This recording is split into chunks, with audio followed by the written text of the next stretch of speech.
My brother just has this expression where he just kind of gives me the slow nod, which is, he's gone. You know, my father was dead. And I went in and I saw him on a gurney and shit, and it was so strange. And I go outside, and I was a smoker, like cigarette smoker in those days. I would go to have a cigarette, and Donald comes out, and I was like, oh, God, this is a shock, and whatever, you know, we were upset and stuff. And I said, how was it? Because he was there. I said, what happened? And Donald tells me the story of like, Dad woke up and had this like big reaction, like just like, I'm hot, and he was throwing the sheets off, and Mom freaked out. She's like, what's the matter? What's the matter? She told Donald, call the ambulance, call the hospital. And he was gone within seconds. So that's, you know, bad enough. You know, he was hot and uncomfortable. You don't want to hear like, oh, he died in his sleep and we woke up and he just didn't. But then my brother says this thing probably defined my life. My brother goes, he died screaming. And I go, what? And he goes, he died screaming. And I was like, I mean, is that a figure of speech? And he goes, no, he died screaming. And you could see my brother was haunted by it. And my father wasn't like I wouldn't say he was a butch man or strong man, but he wasn't a soft man by any stretch of the imagination. And I never heard him get real loud or anything like that. And the notion of my father dying screaming changed my life, because I was like, even a good man in this world, you play the game, you play it straight, you play it by the rules, you do everything you're supposed to, you're gonna die screaming. And at that point I was like, there's no point in not trying to accomplish every stupid fucking dream I've got, even if it's dumb shit like fucking, you know, oh my God, I've always wanted to collect this many fucking Wayne Gretzky cards in one fucking binder. Or if it's like, I want to make a movie. Or if it's like, I want to put on a podcast, or I want to do a TV show now, or I want to write a book. Chase it all down. Chasing whimsies is what I've been doing for the last few years, just smoking weed and chasing whimsies. Anytime I'm like, back in the day, I'd have a good idea, something I really wanted to follow through on, and you know, so you can get scared. You start thinking about what some motherfucker's gonna say, and be like, "Oh, it's stupid. Why would you fucking do that?" And fucking why? A lot of why people in this world. I try to surround myself with the why nots, motherfuckers. So you're like, "I want to try this." They're like, "Why not? Let's go. Let's give it a shot." You got to be game, man. People help you achieve your dreams and shit. So, for me, the last few years, I've just been trying to accomplish every dopey dream, the big shit, the little shit. You got to do them all. You can't just do the climb every mountain shit. You know, sometimes lay the bar down, step over it, and be like, ta-da, so you feel accomplished. But chase it all and do it all, because we're all going to die screaming, and you might as well enjoy it here. And when I say chase it all, don't fucking do it at the expense of someone else. Obviously, don't hurt somebody else. But go after your dreams, man. The negative things that I've ever done in my life, I have felt in great deep detail and rebounded as much as possible to turn that terrible feeling into positive energy. And that is why I've been a happy person my whole life. And I think a lot of people, like, there's like a lot of people that have falsely rewarded being a lazy cunt. And they're like, I'd rather just sit in front of the TV, chill with my beers, watch TV. Let me tell you something. This is the real reality of life. If you don't earn something, you won't appreciate it. It's why people win the lottery and they lose all their money within a year.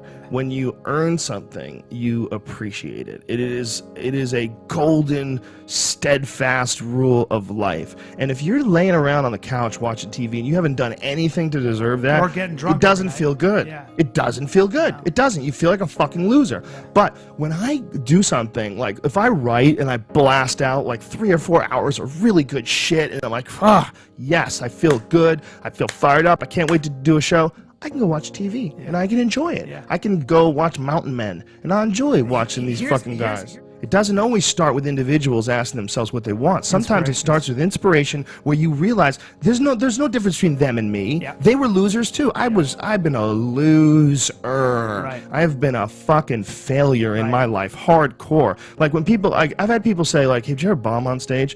I'm like, oh my Christ, did I bomb? I bombed so hard. I've bombed so hard where no one who ever watched me that day would have ever thought that I could ever be funny. You know, you're also given a very weird archetypal notion of what masculinity is too.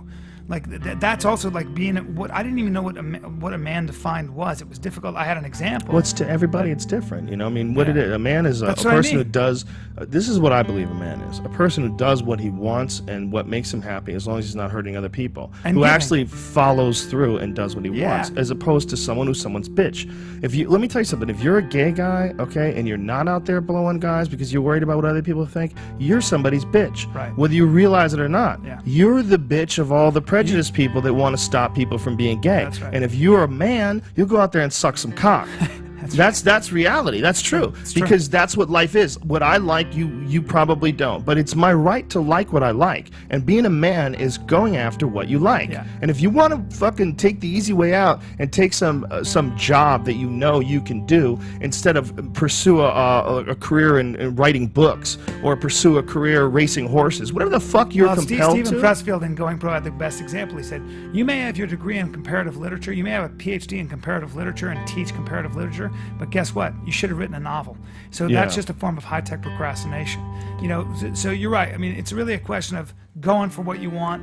And, you know, a real man can be a guy who fights in the cage or a guy who's a nurse in a fucking hospital, you know? Yes. Whatever it is that you're doing, whatever you're supposed to do, wherever you're supposed to place your energy, giving, helping, and growing. Yeah. That's what we need to teach kids, and there's no better or worse. If you're supposed to be a carpenter, that's what. If you really enjoy it, I have a buddy who's a carpenter back home, and he fucking loves it. He loves buildings. Yeah. He loves the art of putting together a great room. He loves it when it's done. He loves that you look in this room and it's all mapped out. You're following the architect's plans and you're laying down things. And next thing you know, 3 months later, whatever it is, look at the fucking awesome kitchen you guys just Right. built. Holy shit! Right. Like he gets a deep feeling of satisfaction from that, and he makes a good living. He's got a good company doing that. But it's because that's what he's passionate about. It's because he actually enjoys his work, and it doesn't matter if it's that or if it's being in a fucking band or if it's being a stand-up or whatever it is. If you don't follow that shit, that's when you're fucking yourself, man. You in a parallel universe could be negative just because you woke up one day and you had cornflakes instead of your green smoothie. And then you kind of, were with a bunch of people and they're smoking cigarettes in the car and they're listening to this song that you don't like and you're stuck in traffic and your day kind of goes shit even more. And then there's no coffee at the coffee spot. You don't have time to get there because you're late for the meeting. And your day keeps spiraling farther and farther on that negative route, and then it kind of keeps going that way. And that's where a lot of people fall off track. I deal with a lot of people that are unhappy because they're overweight. But why are they overweight? They're overweight because they're unhappy. So they emotionally eat, or they know that they're not making good decisions, so they don't feel like they deserve good things. So they kind of inflict negative situations on themselves, eat bad things, smoke cigarettes, hang out with bad people, and then they're kind of caught in that funk. But it's easy to get out of that funk with a decision. You know what? I'm gonna leave. I'm gonna walk out. I'm gonna go there. I'm going to drink some water. I'm going to step out in the sunshine. I'm going to the gym today. I'm calling my mom just to say hello. I'm going to give my wife a kiss or whatever the heck it is. You start making those little positive decisions and boom, the next thing you know, you're happy. And every day you're more and more happy and you're successful, whether you're a writer or an entrepreneur or whatever the heck you are. You do dishes. You love what you do. You're more successful and everything starts to grow and explode from there. A lot of people say, I just want to they're kind of dabbling in the idea of improving themselves. And the real way to do it is you got to write down what the fuck you want and then go after it. Because otherwise you live in sort of a wishy-washy world. If you decide I'm going to get down to bang, I'm going to do this, I'm going to run a marathon in less than 5 hours, I'm going to, whatever the fuck it is, you got to write that shit down and go for it. What I tell people is the best advice that I've ever heard, the best advice I ever came up with, is that live your life like you're the hero in your movie. And right now is when the fucking movie starts and your life is a shitbag disaster, like every fucking Arnold Schwarzenegger movie where he wakes up and makes a blender full of pizza and ice cream, and that's what you know what I mean? Yeah. Those guys where they're like on the brink, they put the gun in their mouth and they put it down because they see a photo of their daughter. Pretend that's you. Pretend you are, right now, you are in the part of the movie that starts and it shows you as a fucking loser. And just decide not to be a loser anymore. Live your life like there's a documentary crew following you around and you are analyzing your own behavior. Do what you would want to do so that your kids one day would look back at it and see that documentary and look on it with pride. Like, wow, my dad was a bad motherfucker. He really did what he had to do. Wow, my mom really got her shit together. I love a success story, but even more than a success story, I like a dude who fucks his life up and then gets it back together again story. Those are my favorite stories. And the way to do that, you gotta write shit down. You gotta think that you are the hero in your own fucking movie, and then you gotta sit down and you gotta write shit down. Write down what you need to do. Most people play the role of the victim in the movie, right? Sure. Yeah, this life is fucking me over, man. I could have had this and I should have had that. And why does this guy get that? And why does that guy get this? And all things that are completely unrelated to you. Yeah. All things that you find other people's success as a downfall in your own existence. Instead of being inspired, instead of choosing to be positive, instead of like improving constantly on the direction of trying to achieve whatever the fuck you have written down, you just sit around and spiral, you know? There's nothing more miserable than sitting around someone who's fucking complaining all the time. It is one of the most annoying things ever. Everybody hates it. When someone just sits around and they complain about their life and they don't do jack shit about it. And you tiptoe around it, you don't know what to say. Well, she gets upset when you bring that up. I don't want to bring that up. And you want to go, you fucking crazy bitch, you know what's wrong with your life. Yeah. Stop announcing it to everybody else and go out and fix that shit. And that's tough love. Tough love is what everybody needs, Absolutely. me included. I don't want to hurt anybody's feelings. I think people that hurt people's feelings, even if you justify it, you know you did something. And I think that fucks with your head, and it devalues you in your own eyes. You're not a hero in your own eyes. You're not someone who you respect. You know, you're doing what you got to do to get by, but ultimately, you're not respecting yourself. And I think we all have a certain amount of appreciation and respect for hero figures. You know, like we all look at like the guy who never lies and always does the right thing and fucking helps everybody out. And that's the John Wayne character. You know, that's the ultimate hero. And when you look at your own life and you don't stack up, you're a thief. You stole money from your wife's purse, and you know you don't want to smoke cigarettes, but you fucking have to. You can't deal with the stress. You smoke.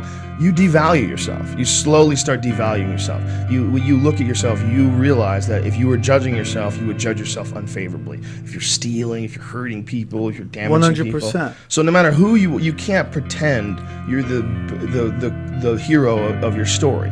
You can't. You have to be the hero of your own story. And you can do that. You can be the hero of your own story that woke up today. You can be the hero of your own story that at 40 years of age stopped, got out of bed, and said, I'm not doing this anymore. I'm doing this differently 100%. now. I am going to figure this out, and I'm going to do it 100%. only by my instincts and only by my morals and my ideals and my mind, and I'm going to be dead honest with myself because I'm realizing this is not going to last forever, and I'm going to be the nicest fucking human being to everyone I meet, possibly, and I'm going to get myself in shape, and I'm going to eat healthy, and I'm going to do this because this is me now. I decide that this is me, and people have to realize that you are not your past. You are not all the times you fucked up. You are not all the times you couldn't get it up. You are not all the times you were drunk and you threw up in someone's car. That's not you.